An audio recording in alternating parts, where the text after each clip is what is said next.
Il y a une part de confiance en soi quand on veut écrire.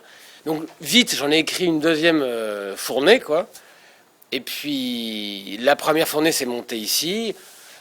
Pas grand monde n'est venu, je n'étais pas connu. C'était le début du rond-point, mais il y a eu un succès d'estime. Mais ça m'a donné confiance. Et puis la deuxième fournée a marché un peu dans le privé. Et puis après, je me suis mis à écrire des... J'ai compris que si je voulais arrêter de jouer dans les salles de 100 places, et que si je voulais avoir une vedette, j'ai bien compris que le nerf de la guerre pour faire venir des gens au privé, c'est d'avoir une vedette. Parce que les gens vont voir des vedettes au privé, ils vont pas voir des pièces. Je me suis dit, il faut que j'écrive pour une vedette. Mais une vedette, il veut un gros rôle. Une vedette, c'est une pute. Elle veut montrer qu'elle sait jouer. Ils veulent montrer qu'ils sont bons, quoi. Le sujet de la pièce, ça ne s'intéresse pas tant que ça. Ce qu'ils veulent, c'est avoir un rôle pour montrer qu'ils sont des bons acteurs. Comme moi, je suis un acteur, je sais voilà, je sais ce qu'un acteur il cherche quand il lit. Un acteur, quand il lit une pièce, il dit son rôle d'abord, quoi. Enfin, la plupart des acteurs, alors, il y en a qui vous font croire que, mais en fait, non. En fait, c'est leur rôle. Comment moi, je vais exister dans ce rôle. Il n'y a que ça qui les importe. Quand on a compris la psychologie d'un acteur, et a fortiori d'une vedette, eh ben, j'ai écrit un rôle principal vraiment énorme dans une pièce un peu absurde, surréaliste. J'ai lu un livre pour comprendre comment on peut raconter des histoires sur 1 heure et demie. Alors, moi, j'ai raconté sur 10 minutes. Les sketchs, c'est court. Et donc, j'ai écrit Cochon d'Inde, qui est une pièce tirée d'un de mes sketchs, d'ailleurs, d'un gars enfermé dans une banque.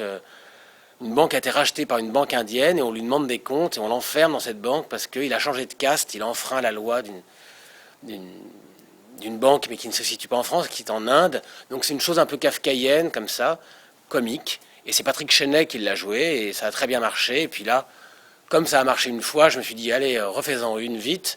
Et puis j'ai écrit comme ça 5, 6, 7 pièces dans le privé.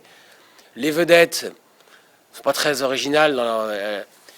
Si ça a marché avec l'un, les autres veulent. Donc tout d'un coup, comme Chenet a eu le Molière en plus le Molière du meilleur acteur, une pièce comique en plus qui est assez rare, bah forcément les autres acteurs ont voulu aussi lire. Tout d'un coup, ils se sont intéressés à moi et l'acteur que je suis s'est un peu effacé au profit de l'auteur. Et je suis devenu un acteur pas plus demandé que ça, mais un auteur un peu demandé. Donc ça m'a flatté. Et j'ai réécrit en gros la pièce. Pas toujours la même pièce, mais c'est toujours un peu... j'ai un univers très particulier, c'est toujours un bourgeois à qui il arrive une tragédie absurde et qui essaie de s'en sortir. Et en essayant de se sortir de cette tragédie absurde, réalise des choses. Voilà, enfin, c'est un peu binaire, mais c'est un peu simplet, mais voilà, c'est ce que j'ai écrit. Et j'en ai écrit une, donc Cochon d'Inde, et puis après j'ai écrit une pièce qui s'appelait Qui est Monsieur Schmitt, avec Richard Berry. Ça s'est très bien passé. Après, j'en ai écrit une autre qui s'appelait Le début de la fin. C'est l'histoire d'un homme qui voit sa femme comme une grand-mère. Il est marié avec une femme de 35 ans, mais il la voit comme une femme de 80. Donc ça crée des problèmes, parce que tout d'un coup, voilà, c'est une façon de parler de l'usure du couple.